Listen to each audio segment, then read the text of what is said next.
We're one, and yet our duty or our purpose in life is to come here to wake up our soul power and shine our consciousness, our individuality in the oneness. Okay, so let's all do that and we're done for the day. You know, soul power. There is actually, did you know that in your heart center, also known as the heart chakra or the hermetic center, there is actually a spark of the divine in there. Divine spark. There's a word for it in metaphysics. It's called a germ seed of absolute. Of course, here in the West, unless you study or you remember from the ancient mystery schools, you may not remember. The word doesn't mean a whole lot. But this germ seed, this divine spark, is in the heart center, and it works to ignite the powers of the soul. So the divine spark is within us to awaken our soul power. And the interesting thing is that no one can do it for us. We've got the divine spark within, and unless we feed it and use it, it doesn't feed us and help us to our potential. So there's ways to develop the divine spark, that seed. Because interesting, it's called a seed, right? Because unless we nurture it, it doesn't grow. So one of the ways is to feel the power within and affirm it within.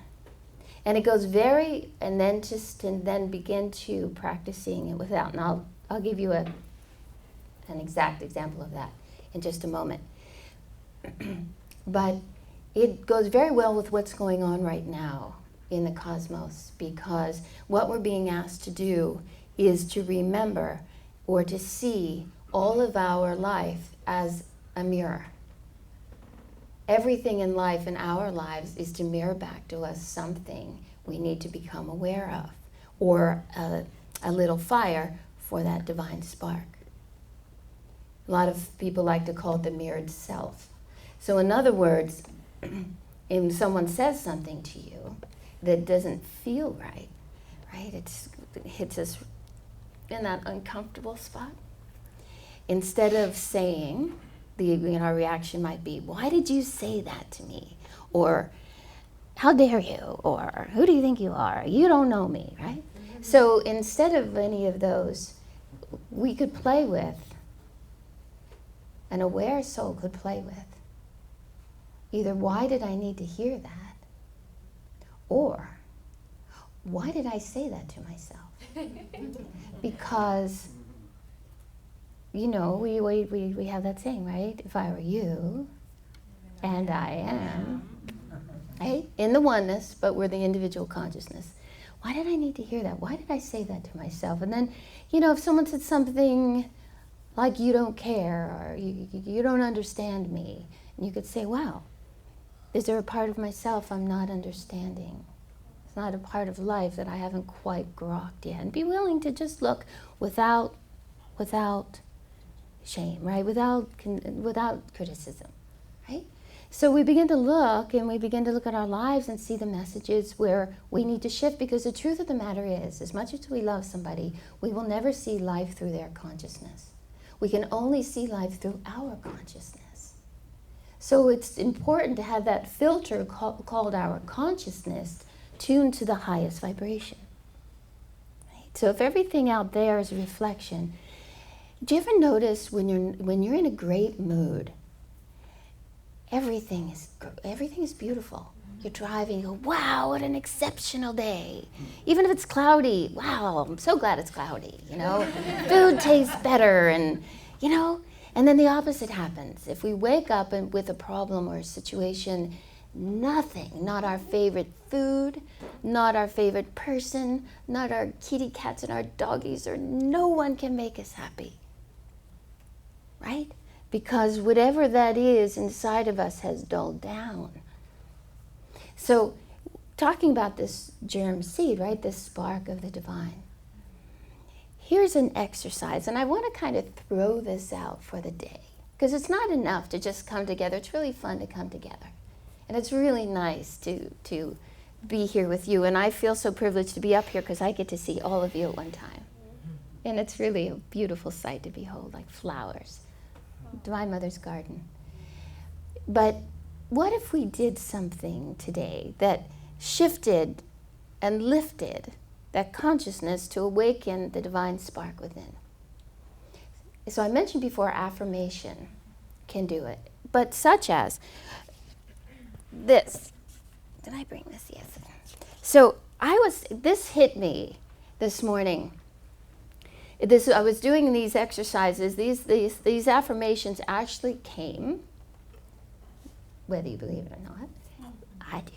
Came from Barbara Martin, who many of you know. Came from the holy ones that work through that work, Spiritual Arts Institute, through Barbara to us. And it's to awaken the germ seed of absolute, the divine spark within, which then, powers the soul, gives us our soul power.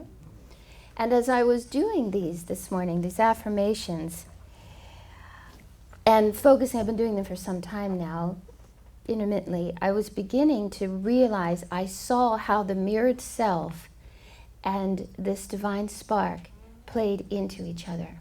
For instance, it is the God within me is beauty, love, and peace.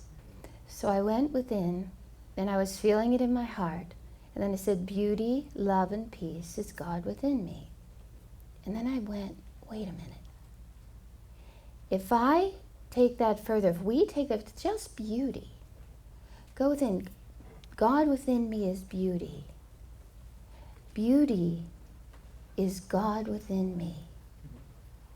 God within me is beauty.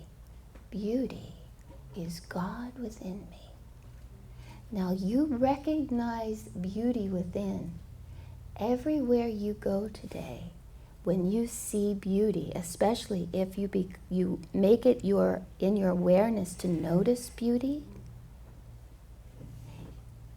you'll see it and feel it as a reflection of your own consciousness. We'll have the experience of not beauty being separate or out there. We'll see it as a reflection of that mirror we have in our heart. Same with love. Being God within me is love. Love is God within me.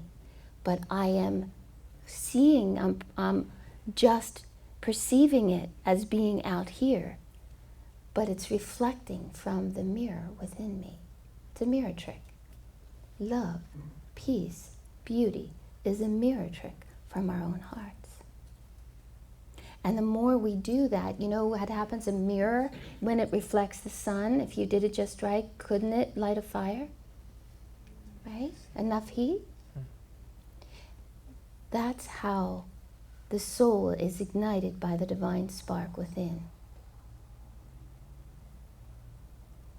It's a mirror trick. Right? So whatever you long for, and pick a quality today, because if you will affirm it, joy, prosperity. God within me is prosperity. Prosperity is God within me.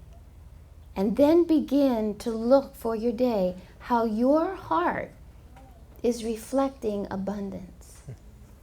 And that doesn't mean money, just money. Money is a symbol of abundance. It's not abundance. Abundance is being one with all that is, and knowing that anything we need at any time will be given to us. So would you be willing to do that today? Is to use the mirror trick to realize that everything out there, everything and everyone, is that divine reflection, and ask if it's wonderful and if it's happy and joyous. It's easy, right? That's easy to see. If someone says or cuts you off, or all the things that tick you off, your favorite team loses. Is it football season, Ron? Not yeah. For him, it is. Okay. It's just practice right now. Oh, just practice. Preseason. Oh, Ron looked pretty happy last night at that preseason. team losing, right, or whatever, these little annoyances that get inside. It's like, why? What? Okay, what's that mirroring back? And don't make it work, right? Just do it. So, since we have some kids here, I'm going to finish my little portion with a story, right? Yeah, we have big kids, we have little kids. So we get this, and we're beginning to see the divine reflection within, and then you get to realize, okay, this is how I change my life. I see more of what I am inside, and I begin to perceive it outside. This is easy, right? I get where it's going, I perceive it out. Whoa, all of a sudden I'm divinely manifesting. I've got soul power. So here's the story related to that, because never forget where your power comes from. So there was a reclusive yogi in the middle of the jungles in India. Reclusive. Everybody knew about him because he was so reclusive, all he had was a little pet mouse. Just a little pet mouse. But people knew about him and came from all over to see him and his pet mouse and would sit at his feet and receive his wisdom. So some of the disciples were there, and he was giving his discourse, and all of a sudden a cat started chasing his little mouse. And the mouse started, and the saint didn't want his little mouse to get eaten, so he just went, oh, you can't defend yourself. You're a mouse. You're a cat. And all of a sudden the little mouse turned to a cat. And he looked down and go, whoa, now I'm powerful. Turned around, saw the cat, and went, let's play. We're even now, you can't eat me. So yeah, I enjoy being a cat. So the same disciples were there some weeks later, and a pack of wild dogs came in from the jungle and started chasing the cat. And he said, whoa, this kitty's in trouble. And the higher was, the holy man was there, and he was with the same disciples, and went, wow, you're in trouble again. You're a wild dog. And the cat was now a dog, looked down and went, whoa, you're not going to chase me. Looked at the dogs, And the disciples went and started playing rough with these dogs and hanging out. Well, the disciples who saw it, you know what? That looks like a wild dog, but it's really a mouse. It's a mouse. So it happened again about a month later. These wild dogs were playing, and the tiger sprang out from the jungle, went after this little mouse that had become a wild dog. And the saint went, this is getting ridiculous. Be a tiger already. Tiger! And, again, he turned around and went, who are you roaring at? Get back to your jungle. And he's feeling good. But all the disciples that were there were saying, look at that mouse. He thinks he's a tiger. He's really a mouse. And the mouse didn't like that. His ego got really ticked off. Really ticked off. So they were teasing him so much, he went, okay, if I eat the saint, they'll know how powerful I am. They'll stop saying that I'm a mouse. And so as soon as he sprang to eat the master went, the little mouse fell on the floor, squeaked off.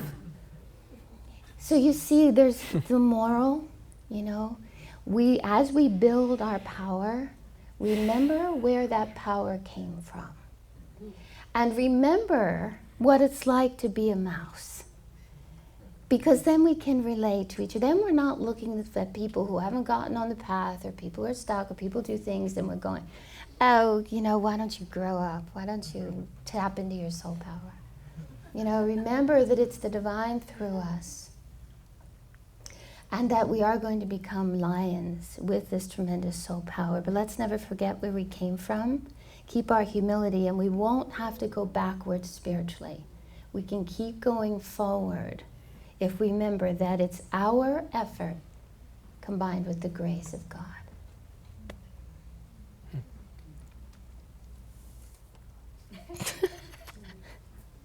I know. I'm in silence today.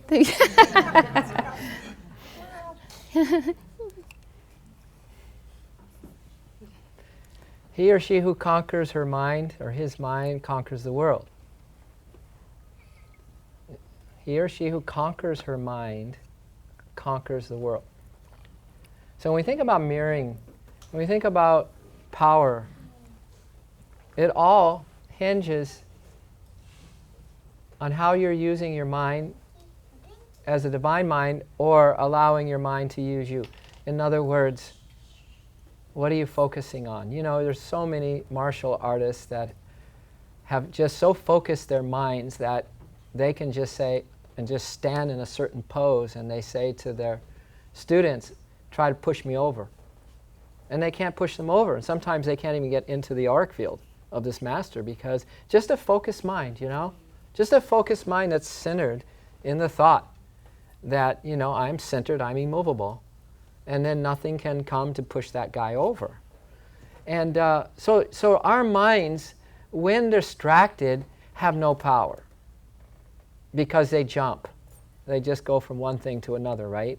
And not only do they go from one thing to another, but depending on what you're focusing on, especially if it's outside yourself, which a restless mind is never centered in itself. It's always focused on the thoughts, the feelings, what's happening outside of my center. So it is a very unbalanced individual who has a restless mind. And not only that, but the mind is given over to the things that it's focused on, the outward things. If it's focused on the outward things, you have just given away your power. You have given away your mind to these outer things. This is really rudimentary yoga, kind of what we're talking about, even though it might sound like, wow, soul power is... But it's very rudimentary. But you know what? It's so rudimentary that our society, and you and me, have to be really careful of having not a mind to operate in terms of real power, real soul power, when we are drawn out from our center. When we're drawn out, even as Trish said, someone says something and it's like, wow, I said that to myself. And why did I say that to myself? Or you said it to me. It doesn't matter, but it hurt. It's because my mind wasn't centered. It wasn't immovable. It wasn't anchored in myself, in something bigger and beautiful to have it focus on. You know, another master said this. He said, have only one idea in life. Just have one. Just have one. Truth. Just have one. Happiness. Just have one. Love. Just have one. And this is the rarest thing for any of us to have on our minds. And it's so darn crazy, you know, because we're totally a prisoner inside the cage of our minds. When we're focused on everything but the truth, we're total prisoners. And the last thing that would be our one idea is freedom. Freedom from what? Oh, just check out the Buddhist teachings. Just check out the Hindu teachings, and just check out the yoga teachings in case you wonder where all this comes from. It's unshakable deliverance from your own minds. It's the teachings of the Buddha. It's the teachings of Patanjali Yoga. Unshakable deliverance from your own mind.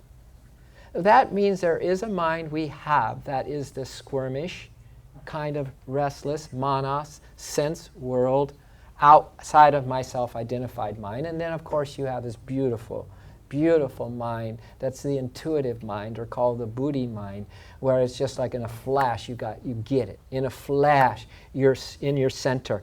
No one could say something. It just ricochets off.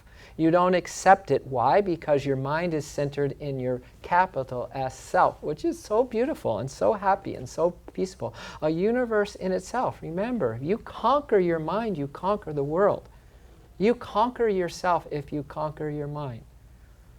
So where I'm heading with all of this is that it's time on our planet. And Trish said, let's see what kind of day we can have, right? Wow. Just watch, if you even care to watch, what you're focusing on, what you're giving your mind to. And the only reason we would give it to anything other than joy and happiness and peace is that we haven't made up our minds to focus on joy and happiness and peace. We haven't really come to enough suffering yet. We haven't had that loved one torn apart and we get a phone call and she's gone. He's gone, right? Or your child. Or all of a sudden you are not able to do anything like you used to be able to do it. maybe that's the ticket, but please, you don't have to go that far. Your loved one doesn't have to die for you to get the point that it's time to own your mind again. And the best way, because these yoga teachings, I said, and the Buddhist teachings don't just say, don't think about the world. They say focus on the seed of the spark, of the flame, of divinity that exists in your own heart. Without a flicker of your mind, you just focus on the one idea and leave all the rest alone. Leave every other idea alone. But getting centered, totally centering your mind. Well, in love. Where your heart is, there your mind is anyway. And if your heart is on sadness, your mind is set. If your heart is trying to figure out what someone said, your mind is trying to figure out what someone said. If your heart is worried about what's happening in the world, then your mind is worried about what's happening in your world. If your mind is focused on the light of love and the light of peace and tranquility, that is the essence of that seed of the flame that exists in the center of your heart, then your mind is going to finally rest. Finally resting your thought forms. Imagine, probably in the 90% of us in this room have not had any rest yet in this life from our thought forms. Not even for a split second. But the key to the teachings, the yogic teachings, the Buddhist teachings, is love. Is love. It's the easiest way, my friends, to be a conqueror. Because the true power is the mind that's centered on truth, immovable in truth, immovable in peace. Just like there's a saying, a samurai mind can pierce through stone. These old type warriors, these prototypical type warriors, whether it's the Native American Indian, whether it's the samurai, whether it's the martial artist, whether it's the yogi or the yogini, is just so beautiful because it always is someone who has an absolute focused mind on a higher reality, such as, and this is your purpose in this body, freedom, soul freedom. As soon as possible, kids, as soon as possible. Every minute that goes by that you let your mind wander, it is getting reinforced to wander. Every second that you put your mind on your heart, or in the peace of your heart, or in the truth, or even hold an affirmation and repeat it over, you reinforce the power of your Buddhi mind. You reinforce that ability to just focus on what is real and forget the rest. That's so rudimentary, the basic teachings, that somehow you and I have just got off track and forgot the ABCs of spiritual living, the ABCs of who you are, the ABCs of how important and precious is this life, right? And how powerful and beautiful is your potential. But it's as simple as deciding. It's as simple as deciding, what is my one idea that I can have in my heart and in my mind, that is my only focus? What is the one idea that I can just pinpoint my attention on and see what it's like to feel the power from the inside build, because I am not leaking and giving my mind away to virtually anything all day long. I'm self-centered. I am self-regulated. I am self-controlled. I am self-actualized. I am self-realized. Isn't it beautiful that we can even consider that potential in this lifetime? And we have this thing called yoga going on here. And that's a word that everyone has their idea what it means, right? But this is what Hatha yoga means. Because this is kind of fresh in my mind, because I was giving a bunch of young people at Loyola Marymount University a 5-hour workshop on yoga, Raja Yoga, right?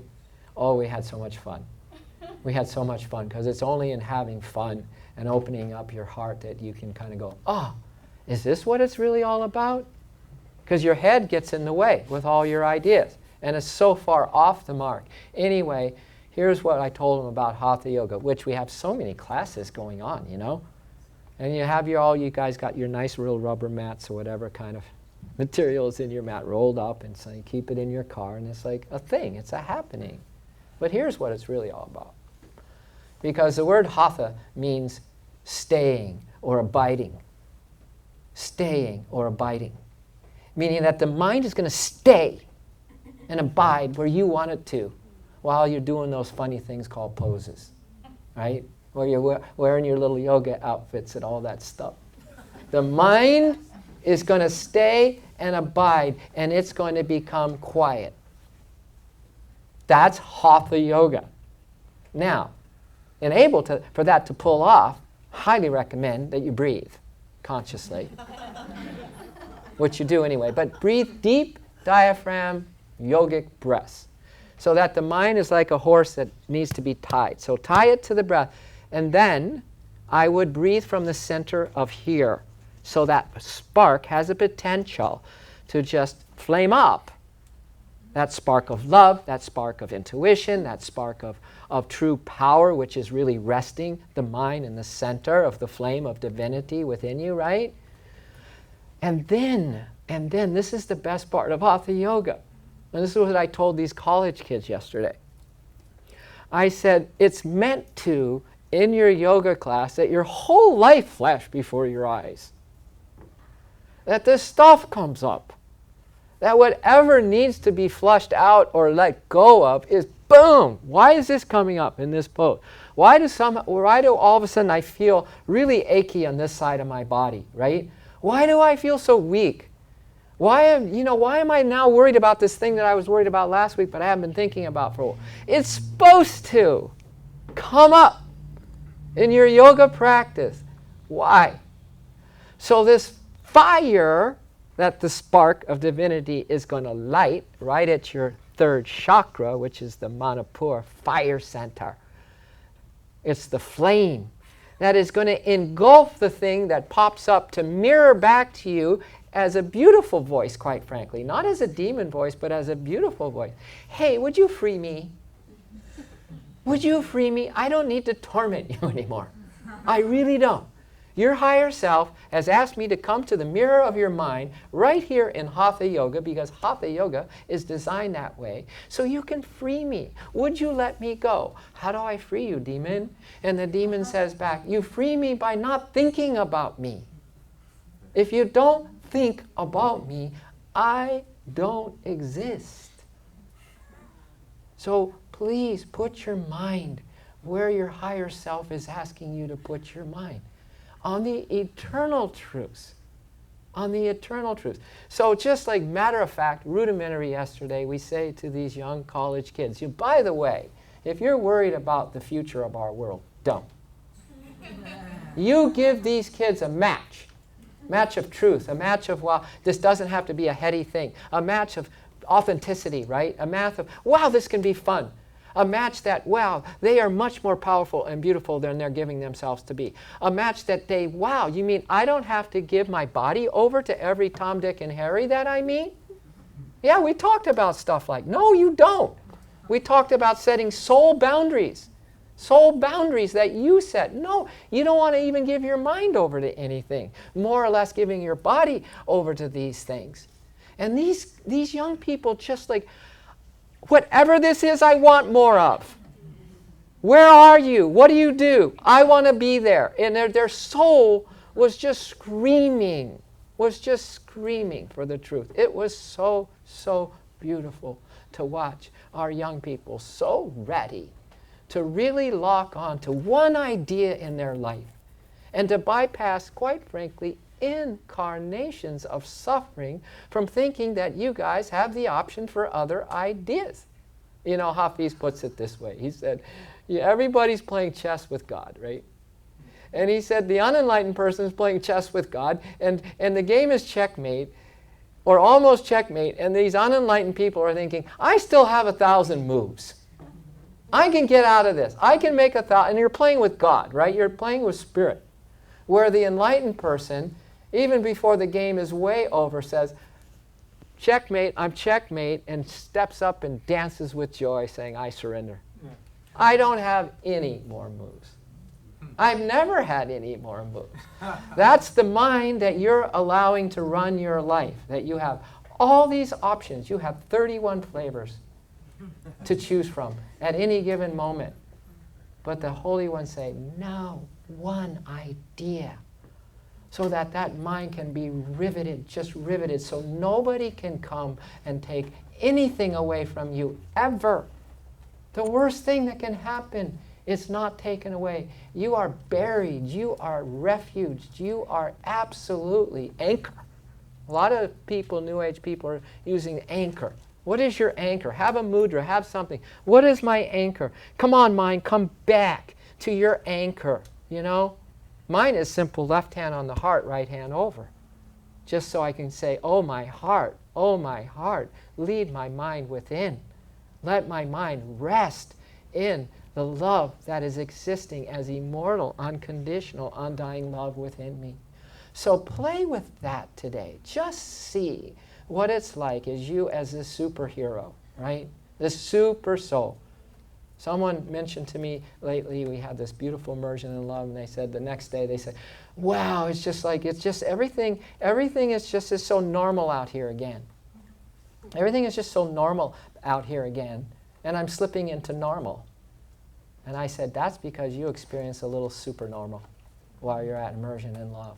And you don't have to slip into normal if you choose to focus your mind on the eternal. So the last thing I said to these kids, I said, it's simple. It's simple. What is wisdom? What is Gyan Yoga? Because you all know about Bhakti Yoga hanging around here, right? That's the undying devotion. That's just the flame of love, allowing it to direct the course of your everyday thoughts. Let love give you the thoughts. Be guided by love.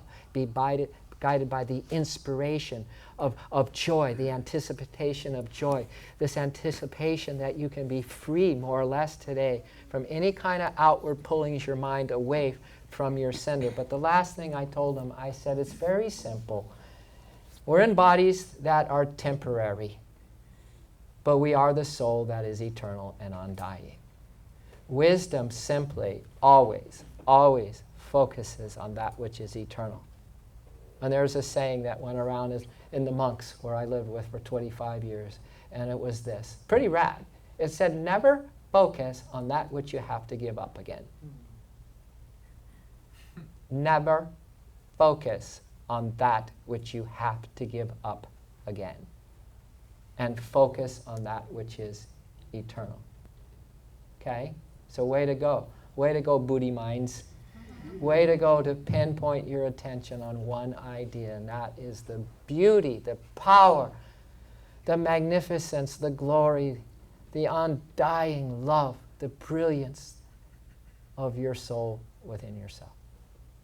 Have a beautiful Sunday.